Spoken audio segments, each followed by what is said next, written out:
There's a specific feeling worth paying attention to. You encounter something, an idea, an event, or a piece of news, and before you fully registered what you think about it, you find yourself reaching for how other people are responding. Not because you don't have opinions, but because somewhere in the process you've started to locate your opinions there, in the response, in the reaction, in the reflection, rather than somewhere inside yourself. It doesn't feel like losing anything. It feels completely normal. That's what makes it worth examining.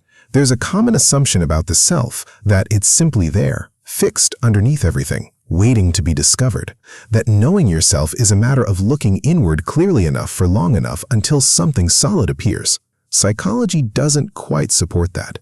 The self isn't found, it's built, continuously, through experience, reflection, and contact with the world around you.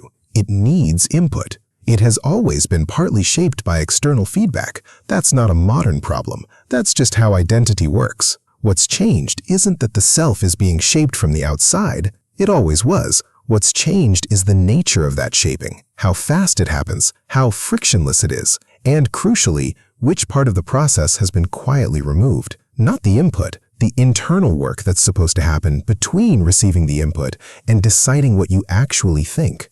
Psychologists use the term self-concept clarity to describe the degree to which your sense of self is internally consistent, stable, and felt as genuinely yours. Not whether you have a strong personality, but whether what you believe about yourself holds together across time and context, whether it feels like something you arrived at, rather than something that arrived at you. It turns out this is fragile, and it depends on specific conditions to develop and hold. One of them is friction. Not conflict, friction.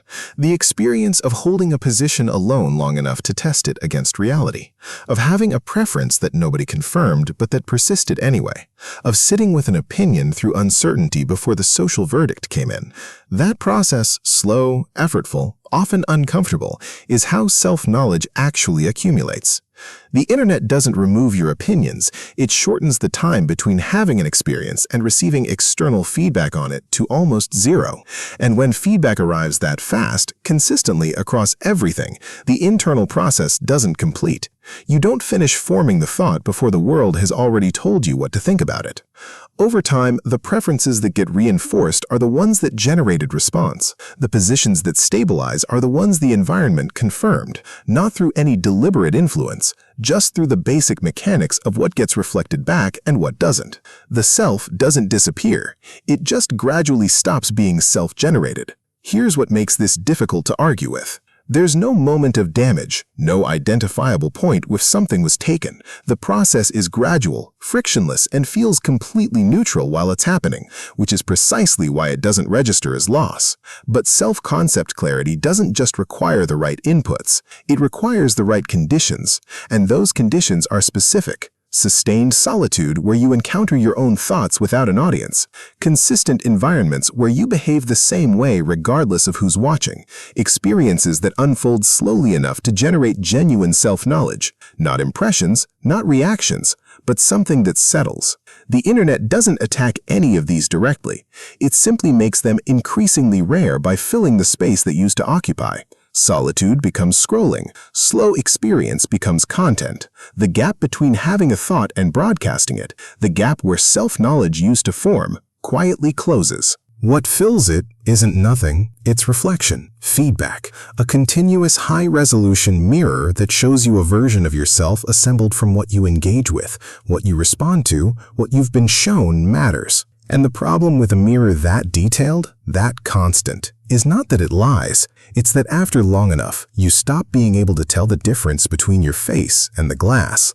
So, this isn't an argument for leaving the internet. It isn't a case for solitude as medicine, or friction as virtue, or any other prescription that tidies the observation into something actionable.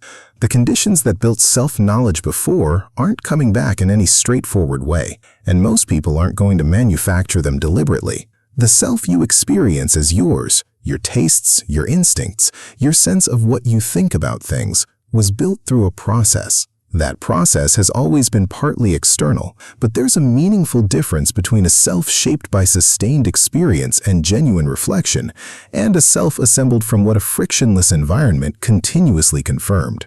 Both feel identical from the inside. That's not a reassuring observation, because if the process of knowing yourself has been quietly replaced, not corrupted, not destroyed, just substituted, then the question isn't whether you've changed, it's whether there's enough unmediated experience left in your life to find out, and whether, if you went looking for something underneath the reflection, something slow, unconfirmed, not yet seen by anyone, you'd find it there, or whether you'd reach for your phone to figure out what to think about the question. You should watch this video next. I think you will like it.